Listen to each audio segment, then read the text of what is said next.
All right, so we're all hearing about this massive global race to go green, right? Everywhere you look, there's some new tech that's promising this amazingly clean, sustainable future. But here's the thing. It turns out the story is way more complicated than it looks on the surface. So let's dive in and unpack this. I mean, you see an electric car whiz by, you see solar panels on a roof, and you think, okay, that's progress, that's good. But is green technology really as green as we all think it is? When you start to pull back the curtain, a very different picture emerges. And that's really the core question we're going to tackle. And just when we thought we were starting to get a handle on the real cost of our current green solutions, a massive new player just walked onto the field.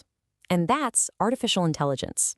You've heard all about it, but what you might not know is that it's creating this absolutely insane new demand for energy, and it's forcing us to rethink, well, pretty much everything.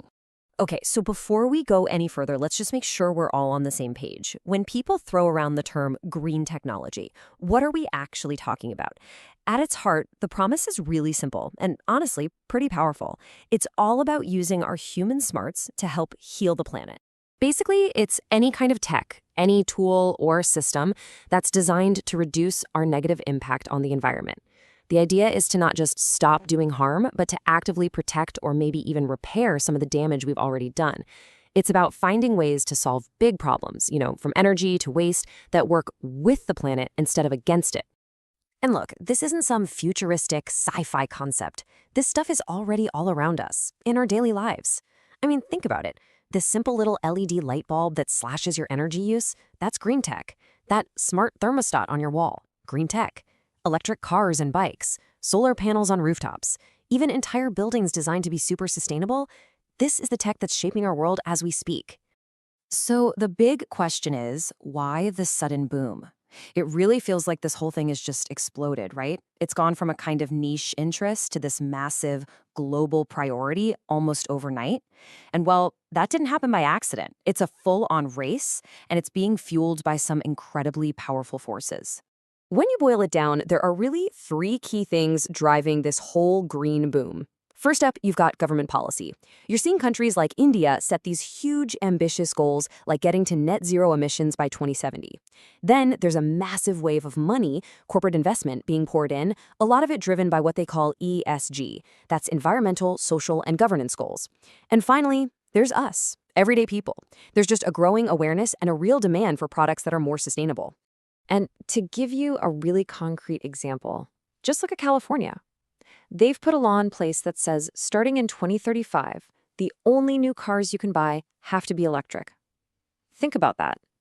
A single rule like that sends this gigantic signal to everyone, automakers, investors, you name it. The message is crystal clear. The future is electric, and it is coming up fast. Okay, but this is where the story takes a sharp turn. This is where the paradox really kicks in. We've talked about the big promise, we've seen the incredible boom, but now we have to look behind the curtain. We have to look at the entire life cycle of these technologies. And, well, what we find isn't always as green as you'd hope. You know, the image we're sold, right?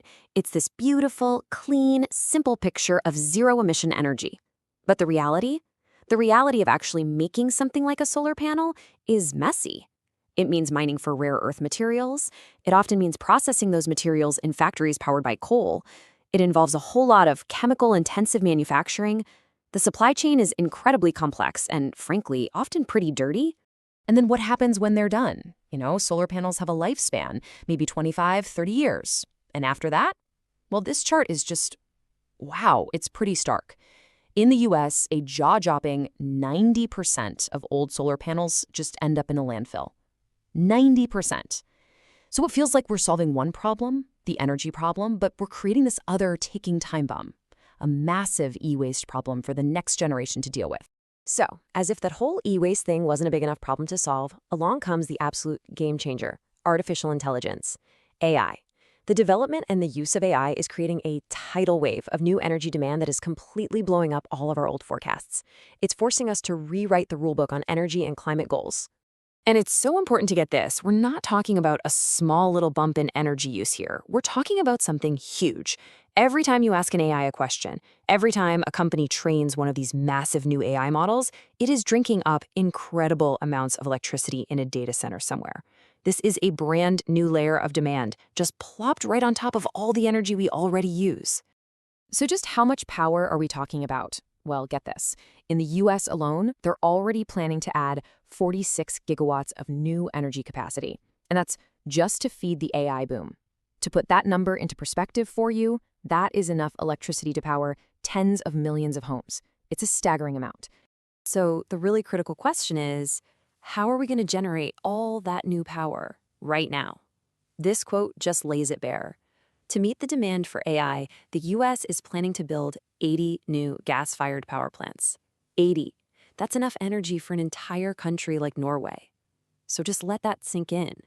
We are powering the most futuristic technology we've ever created with the fossil fuels of the past. The irony is just incredible. Okay, so that's the paradox, right? Our current green tech isn't as green as we thought, and now AI is throwing gasoline on the fire by creating this massive new energy crisis. I know, it sounds pretty bleak. But here's the flip side. The world's biggest problems are always the world's biggest opportunities. So let's talk about the path forward. This really is the multi-trillion-dollar question, isn't it?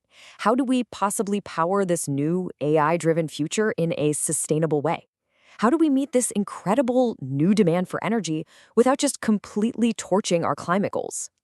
A huge piece of this puzzle is what you could call a technology mismatch. The energy demand from AI, that's happening right now. It's massive and it's growing today.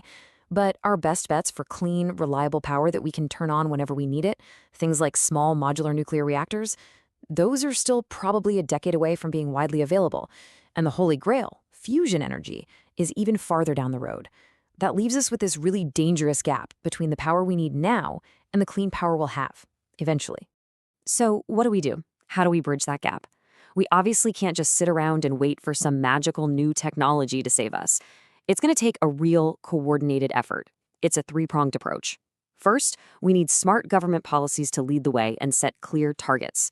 Second, governments have to step up and be the first big customers for these new energy technologies to help them get bigger, faster. And third, we absolutely have to create an environment where entrepreneurs and innovators feel empowered to jump in and solve these huge challenges. And for those innovators, the opportunities are just immense. We're talking about everything from new ways to cool data centers. I mean, cooling alone is like 40% of their energy cost. To figuring out how to create a real circular economy for all that e-waste from solar panels and batteries. Literally every single challenge we've talked about is also a massive opportunity to build a new business, a new solution. And that's why this quote just hits the nail on the head.